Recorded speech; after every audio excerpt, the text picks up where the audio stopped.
everyone, I'm Tabitha, and today we're talking statistics.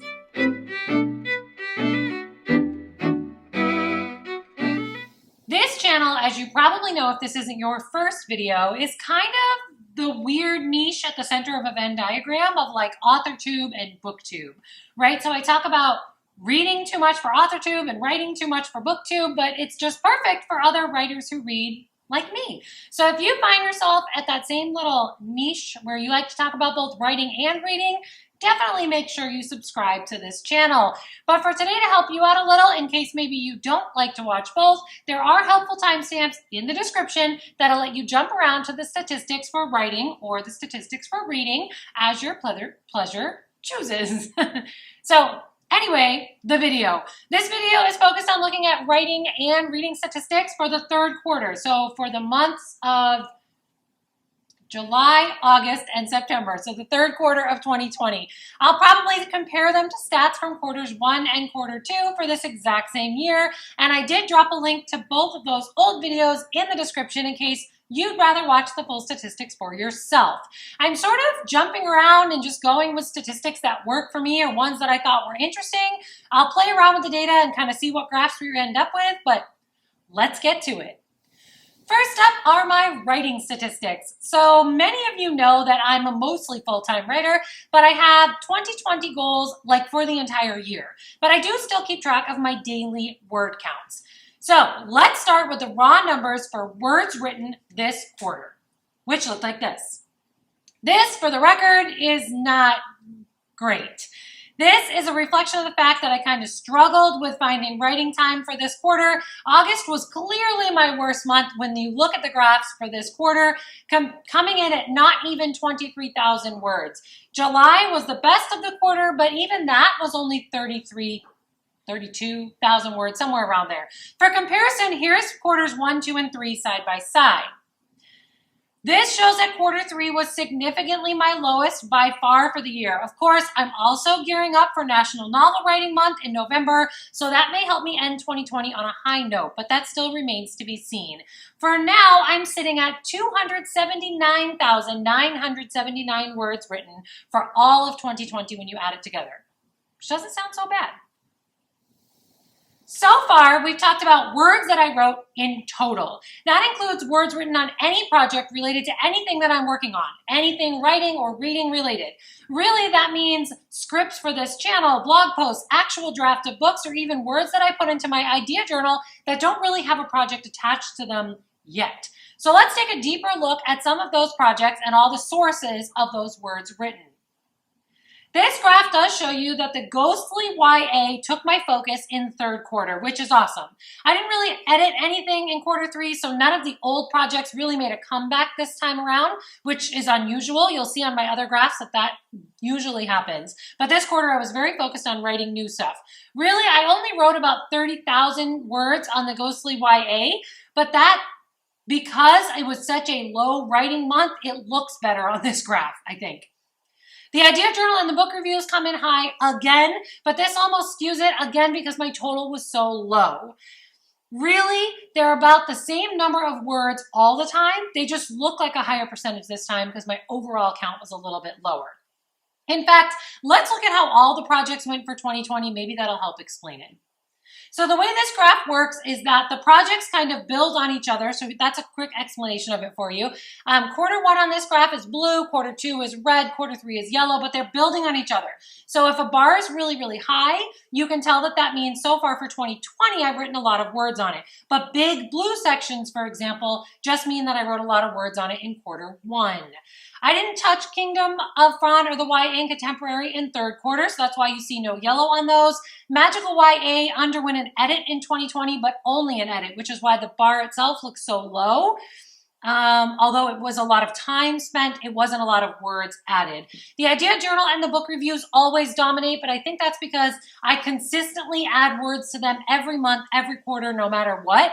Really, I think this graph just shows that although I've been consistently writing all year, I'm very scattered on what I write. but that's normal for me, I guess. That just is how it always works.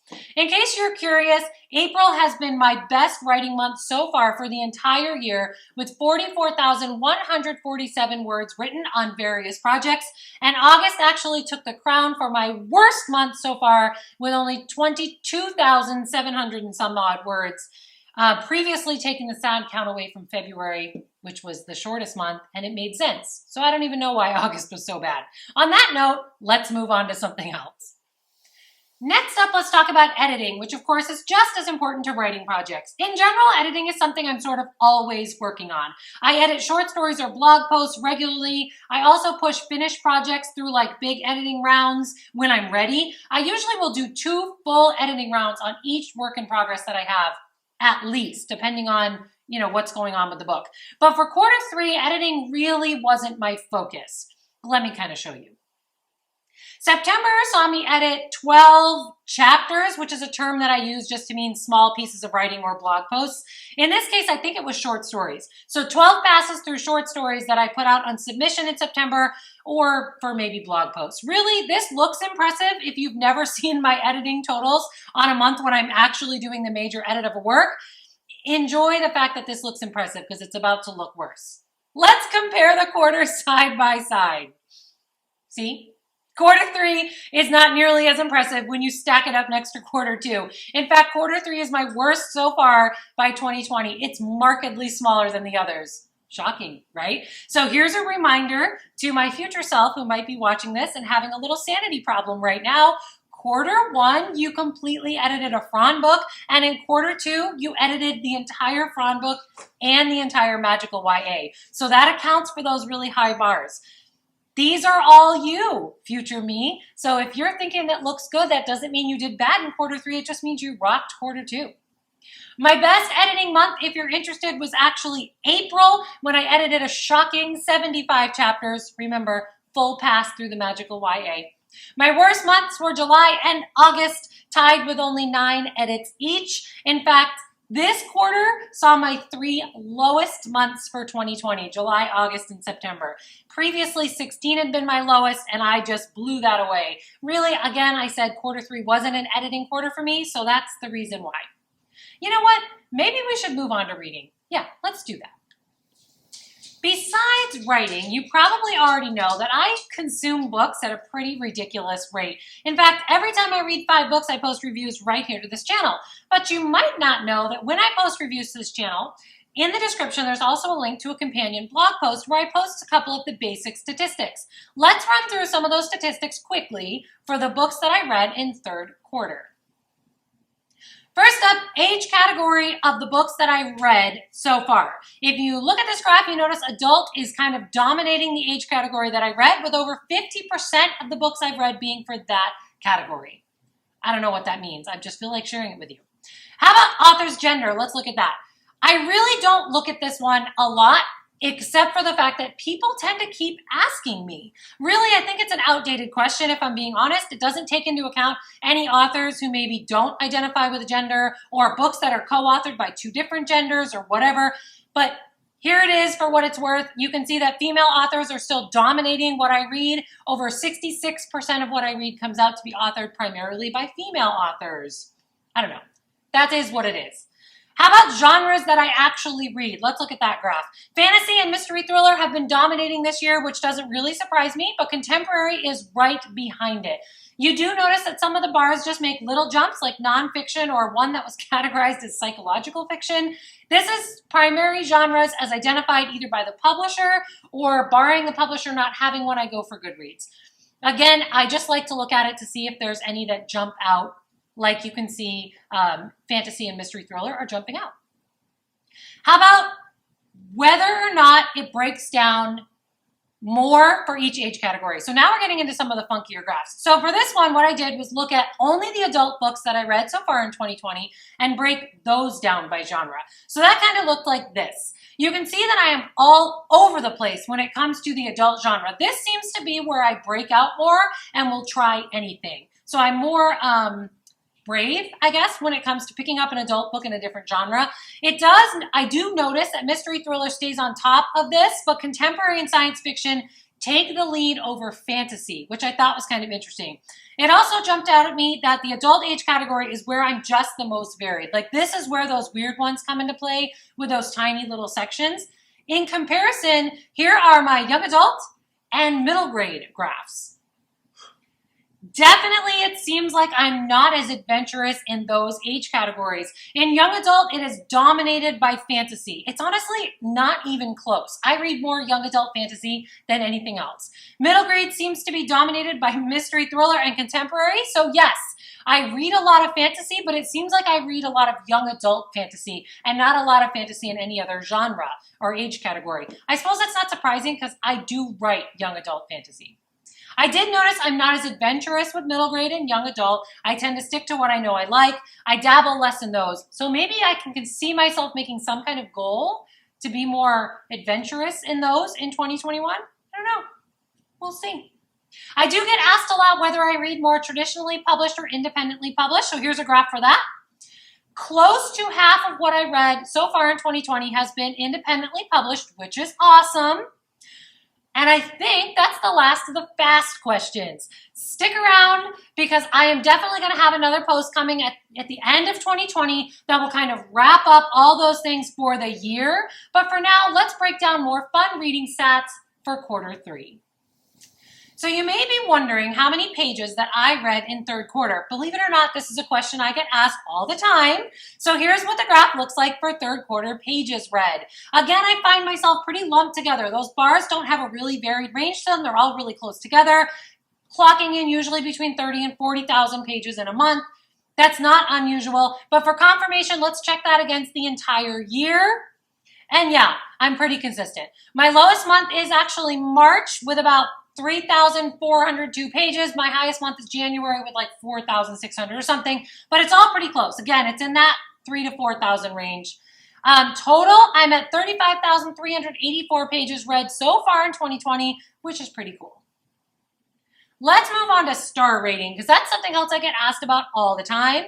This chart sort of shows where I'm at as far as star rating. So yes, I do tend to rate books, a little higher. You see more of the 3 to 5 stars than you do of the 1 or 2 stars. You'll notice that 1 and 2 category is pretty low, but I think that's because yes, I'm really strict and it's kind of hard for me to give a 5-star, but I feel like most books fall in that 3. Like if for the right reader, they're going to be good. So that makes them kind of niche. But for curiosity, I wanted to look at star versus genre. Do I give a higher rating to certain genres? So when I break it down, only looking at my 5-star, but by genre, the graph looks like this.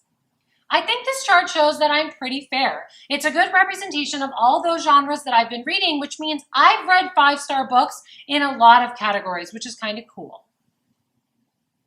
Lastly, as I do every quarter, I want to make sure you're aware of where I get my books from. As a book reviewer, this is something I get asked all the time. Mostly, I think you want to know how many of my books are free, probably. So let's look at that for third quarter. And it looks like this. So July on this graph is blue, August is red, and September is yellow. My major sources of books still include ARCs, which I do, of course, get free of charge, either from the publisher, the author, or an ARC service like NetGalley or BookBub. Review requests are submitted directly through my website, either by the author or the publisher. Books I've purchased outright are usually either new or used. I do buy paperbacks, hardcovers, and ebooks. I'm kind of all over the place with those. I do library and borrowed books. I do library a lot for audiobooks. And then lastly, you'll see that giveaway wins is still on here. I enter a lot of giveaways online or on Instagram or whatever, and that still represents some of my sources for books. As always, this is only a graph of books I actually read in third quarter. So if, for example, I want to give away in third quarter, but I haven't read it yet, it is not on this graph. And that's true for at least one.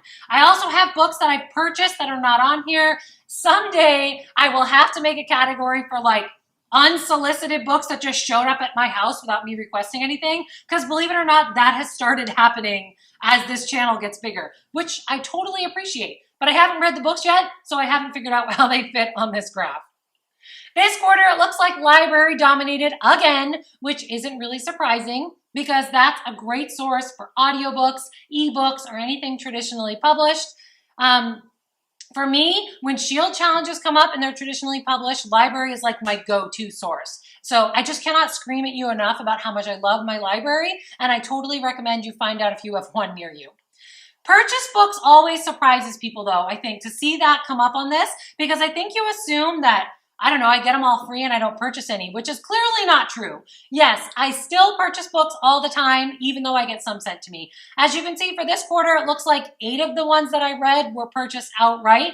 Some of them I bought a long time ago when I decided I wanted to read them, but since they came up for Shield challenges, I actually got to read them, which is cool. I do buy ebooks or paperbacks. Honestly, I cannot remember the last time I actually paid for an audiobook, so that's not in those formats. Let's see, most of my ARCs this quarter that you see on the graph came directly from authors or publishers that have reached out to me. I've noticed that's happening more and more lately.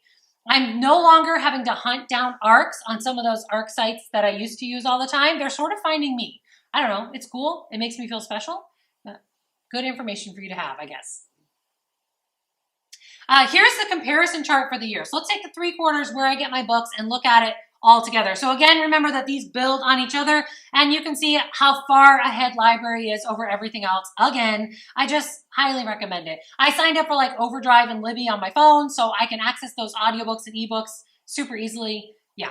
I think review requests comes in really high on this graph, which doesn't surprise me, but it might surprise you. Most of what I read and review comes from authors or publishers reaching out to me and asking me to. Really, I'm working my tail off to try to get those to you as fast as I can. Anyway, I think this video has gone on long enough. So let's look at those quick final totals. Looks like quarter 1 dominated with the number of pages that I read. Quarter 2 dominated the number of words written and the number of chapter edited. And you know what? Quarter 3 happened and it wasn't 0, and that's something to celebrate, and it's the best that I can say. On that note, I think that is it for me and my quarter 3 statistics. Thank you for letting me talk stats with you. Thank you for all the support you've shown me, my writing, and this channel. Thank you in advance for telling your other Writer Who Read friends about this channel. You are amazing. I love all of you. Thank you for being here. Drop a comment to let me know you're still here. Hit subscribe and tap that little bell so you know when I'm back. Keep plotting the path to your own dreams, and I will see you next time. Bye.